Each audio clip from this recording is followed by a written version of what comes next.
ઓમ ગણેશ હર હર મહાદેવ. એક મહત્વપૂર્ણ પ્રશ્ન જે બહુ જ લોકોએ મને મેસેજ કર્યો છે કે ગુરુજી એવું અમે સાંભળ્યું છે કે જોયું છે કે શ્રાવણ મહિનામાં બીલીપત્ર કે અમુક દિવસોમાં બીલીપત્ર ના તોડાય, તો એના વિશે જરા સત્સંગ કરાવજો. તો આજે આપણે એ સત્સંગ કરીશું ને તમારા મનના ઘણા પ્રશ્નોનું આજે હું સમાધાન કરવાનો પ્રયત્ન કરીશ શાસ્ત્રોક્ત શાસ્ત્ર પ્રમાણે. જો તમને આ સત્સંગ વિષય વિડીયો પસંદ આવે તો લાઇક કરજો, શેર કરજો અને ચેનલ પર નવા હોય તો સબસ્ક્રાઈબ કરજો. હવે શિવજીને બીલીપત્ર તો બહુ પ્રિય છે. બીલીપત્ર વગરની શિવ પૂજા અધૂરી જ માનવામાં આવે છે. હવે આપણા શાસ્ત્રોનું કથન શું છે અને તમે કેવી રીતેનું આચરણ કરી શકો એ હું તમને બતાવીશ. જેમ કે અમારિક્તા સુ સંક્રાંત્યામ અષ્ટમ્યામ ઇન્દુવાસરે બિલ્વપત્રમ ન છિંદ્યાદ્યમ છિંદ્યાચરે નરકમ વ્રજેત. લિંગ પુરાણ. એટલે કે ચોથ, આઠમન, નવમી, ચતુર્દશી, અમાવસ્યા આ તિથિઓ, સંક્રાંતિના દિવસે અને સોમવારના દિવસે બીલીપત્ર તોડાય નહીં. અર્પિતાન્યપી બિલ્વાની પ્રક્ષાલ્યાપી પુનઃ પુનઃ શંકરાય અર્પણીયાની ન નવાની યદિ ક્વચિત. સ્કંદ પુરાણ આચાર્યમદુ શું કહે છે કે બિલ્વપત્ર શિવજીને બહુ પ્રિય છે, એના વગર તો કોઈ દિવસ શિવજીની પૂજા પરિપૂર્ણ કહેવાય નહીં. તો હવે શિવજીને આ દિવસોમાં કે દર સોમવારે જો બીલીપત્ર ના તોડાય તો પછી અર્પણ કેવી રીતે કરવા? તો એવું કહ્યું છે કે બીલીપત્ર એકમાત્ર એવું પત્ર છે કે જેને તમે ધોઈને વારંવાર તમે શિવજીને અર્પણ કરી શકો. એટલે કે રવિવારે જ્યારે તમે બીલીપત્ર તોડીને કે બીલીપત્ર જે રવિવારે શંકર ભગવાનને ચડાયા હોય એ જ બીલીપત્ર ધોઈ ફરીથી સોમવારે ચડાવવાના. એટલે કે સોમવારે બીલીપત્ર તોડવાનું નહીં.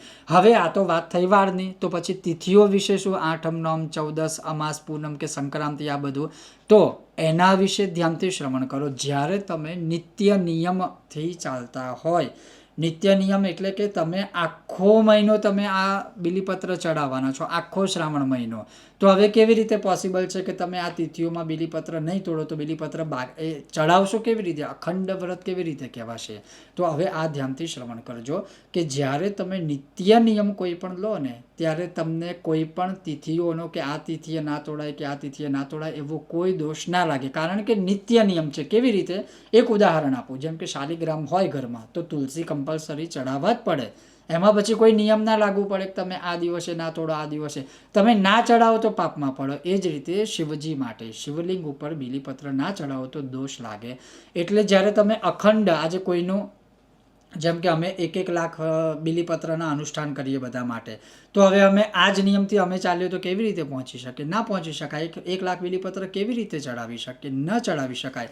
તો જ્યારે નિત્ય કોઈ પણ અર્ચન, નિત્ય અનુષ્ઠાન, નિત્ય પત્ર પુષ્પની વાત આવે ત્યારે નિત્યમાં ક્યારેય દોષ લાગતો નથી. હા, શ્રાવણના સોમવારે નહીં તોડતા, રવિવારના બીલીપત્ર તમે ધોઈ અને પછી સોમવારે તોડજો, પણ બાકી તમે નહીં તોડતા. અને એના સિવાય પછી વિશેષ કે તમે ચાંદી કે સોનાના બીલીપત્ર બનાવીને રાખો અને એ જ બીલીપત્રોને ધોઈને તમે ચડાવો. પણ હવે એ તમે 1, 2 કે 5 કે કેટલા તમે બનાવી શકો? આજે સોનું આટલું મોંઘું, ચાંદી આટલું મોંઘું, તમે કેટલા બનાવી શકો? એટલે જે ઓરિજિનલ રિયલ જે સાચા બીલીપત્ર છે, અહીંયા વાત એ વિષયની છે, એ નિયમની છે.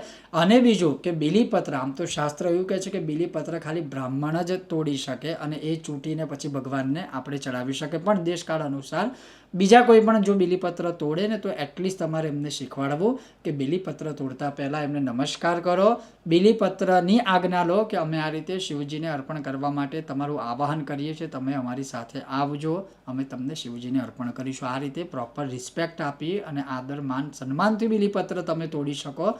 એટલે તમે સમજી ગયા હશો કે હું તમને આ બધું શું કહેવા માગું છું બીલીપત્રના વિષયમાં. તો જો હજુ તમારો કોઈ પ્રશ્ન હોય તો તમે આ વિડીયોની નીચે તમે અવશ્ય કોમેન્ટ બોક્સમાં મને પૂછી શકો છો. હું પ્રયત્ન કરીશ તમને ઉત્તર આપવાનો. ઓમ ગણેશ હર હર મહાદેવ.